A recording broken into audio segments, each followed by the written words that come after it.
moving from the UK to Greece post-Brexit. This is how we plan to do it.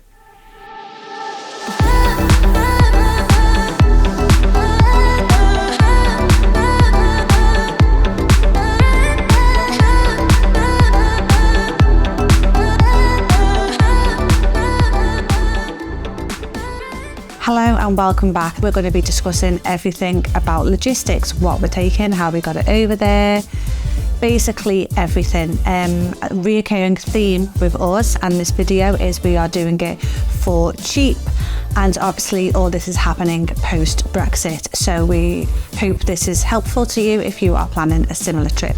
Although we're moving from a 3-bedroom house here in Liverpool, we're not moving to a 3-bedroom house there. We're moving to a 2-bedroom apartment, ground floor apartment.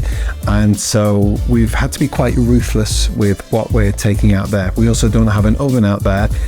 So we're going to be making do for the first year with an air fryer and a couple of other things. To be honest, I don't think you make do with an air fryer. That's a good point. You live your best life with an air fryer. You should champion the air fryer. Yeah. Other than that, summer clothes, equipment to do our job, which is videography and photography.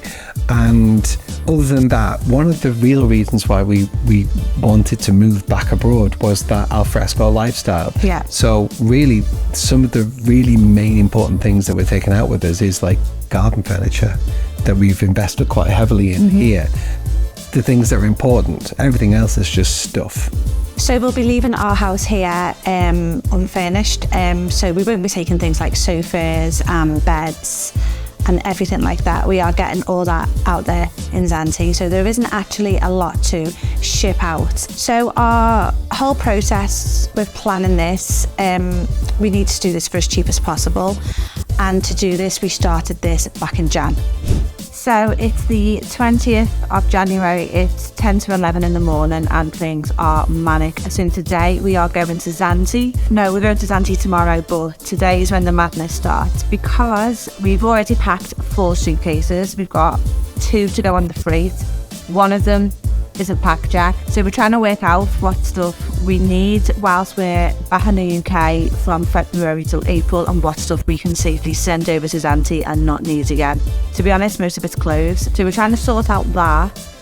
We're trying to sort out everything you would generally need to sort out when obviously you're going away. We need to sort out our freight, so our garden furniture is going whilst we're away in Zante. That's getting picked up, we think, on the 23rd. But obviously we're not going to be here to deal with that, so we need to get all that sorted. Flying from Gatwick to Athens because there's no flights to Zante during the winter. So we're meeting our friend in Athens who's then taking us to IKEA, and then we're getting the ferry over to Zante. But this is on the Saturday, but we're leaving tonight and travelling through the night to get to Gatwick. But the reason why we're flying from Gatwick is because we're going with Wizz Air because it was a cheaper flight. And also to add 4 bags onto the flight, it was so cheap compared to EasyJet in Manchester. Even the cost of fuel going down to Gatwick from here, which is like 120 quid, even with that and the 4 bags, it was still cheaper to go from Gatwick. So we're going to Gatwick. After Adam's gig, he gets off stage at 11 o'clock tonight. We're leaving our house at 11:30, driving through the night, off like 7 o'clock in the morning. Got to be at the airport for 5, no sleep. Well, we're going to have no sleep. I've got so much to do, I'm having hot. So when we were over there in January, our freight arrived. We had all of our suitcases. It was fabulous. So that was one really good way of getting the big bulky stuff over. We actually used a lady called Sarah. That's her business, that's what she does. She drives this massive van from Zante to England to Zante, back and forth, and this is what she does. So she was fabulous. All of our stuff arrived in perfect condition. She was on time, it was all great. So that's how we got the majority of our personal stuff and the stuff we wanted to take over. So at this stage right now, filming this video, we're just over 3 weeks out before we leave, and what is remaining in this house that we're taking with us is a selection of clothes, the cats, their stuff, film and photography equipment, computer, monitors, and a lifetime supply of B&M bargains, home and bargain, and body care. We have done a trial run. We're putting all this stuff in the car, and so far so good. I mean, the car will be stocked. It will be stocked to the rafters. We have a roof box, and we are going to be booking another lot of freight for the barbecue, for kitchen appliances, and our TV. That will be going out in freight as well. One thing to bear in mind is that anything that you're taking anywhere across borders can't be brand new. If it's brand new and still in the box, it's seen as importing. So yeah, we've had to bear that in mind. There's nothing that we've actually bought brand new other than maybe a few cleaning products and things, but with regards to kitchen appliances, all that kind of stuff, we already own those, including the television and all that, so that'll be fine. But if you were stopped at a border with things that were still in the brand new box, you'd have to prove that it's just been in the box, it's not just been bought and put in, because that does constitute importing. Yeah, and also there are a few rules with stuff you can't bring over with regards to foodstuffs and soil and things like that. So really check up on those rules, because I was thinking I could bring my plants over and it turns out you can't. So double check that if you're planning on making a similar trip to Europe. So we are leaving quite a bit of stuff here in the UK. Personal stuff that we don't necessarily need in Zante. To be honest, we're not too sure how this trip to Zante will go, our new life. Like, it could be great and we could be making a permanent move there, or it could all go tits up and we'll be back within 6 months. So we don't want to get rid of our stuff here, and we don't want to take it out of us if we have to bring it back. So this is why we're taking the minimum amount out of us, stuff that we'll really need. And if we choose to stay and make a life there, we can then ship the rest of the stuff over.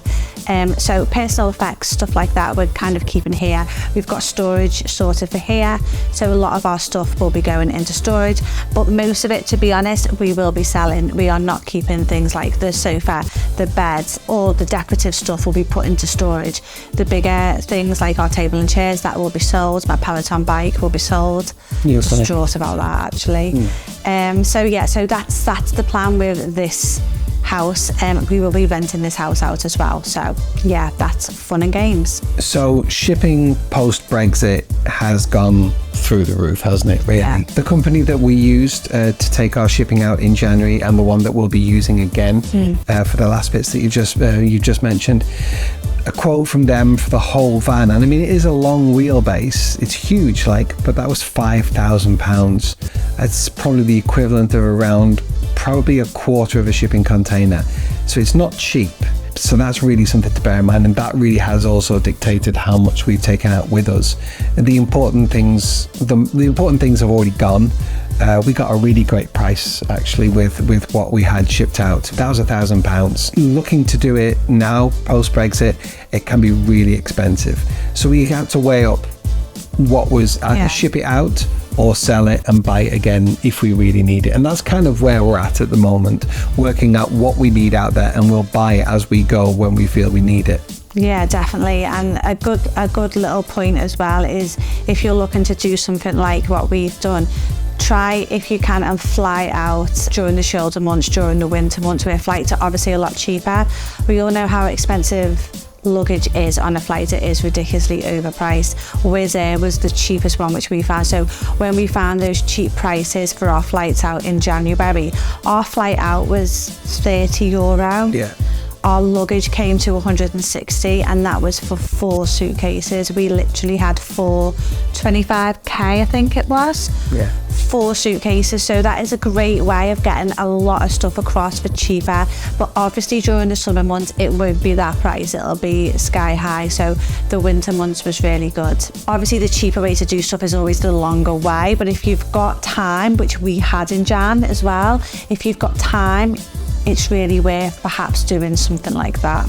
With regards to packing things in the car, we are utilising the roof box to its maximum. We're also going to be stuffing things in every nook and cranny. I'm talking about like the door panels inside and the glove box, the pouches in the back of the seats. Everything will have something stuffed in it, because, you know, we have quite a bit to take out and we've kind of got no option but to fit it in the car. It's been a lot of packing, hasn't it? Yeah. It'll be worth it. So in a nutshell, that's how we're doing it. That's the logistics, that's the nuts and bolts. Hopefully we've thought of everything? So I would say top things you need to do: write lists, be organised, do as much in advance as you can, and plan. You cannot plan enough. If you're planning a similar trip, we really hope this was helpful. If you have any suggestions where we could maybe maximize what we're doing or improve what we're doing, please keep them to yourself, because we're pre-filming this, so we'll already be there and we won't want to know. But all joking aside, do share them in the comments below, because hopefully you may help someone in the future and we will only hate you just a little bit. This is a huge life-changing moment for us, and we've watched so many of these vlogs before where, you know, people have up and moved their life. Sorry if you can hear the cat snoring. They've up and moved their life abroad and they filmed it, and we've always watched them and gone, wow, that is an amazing thing to do. So we thought by filming our own process, it would help someone who could be going through the same thing or potentially planning to do it. Same that we were doing years ago. Yeah, so we were watching vlogs like this in like 2018 and going, wow, that's our plan, and now we're doing it. So this is just our little way of giving something back to the YouTube world. So yeah, we hope this is helpful. Bit of a pinch me moment, isn't it? It's mad, actually. It's really is mad. I can't wait to see what comes next. Join us for the ride. Thanks, guys. Bye. Bye.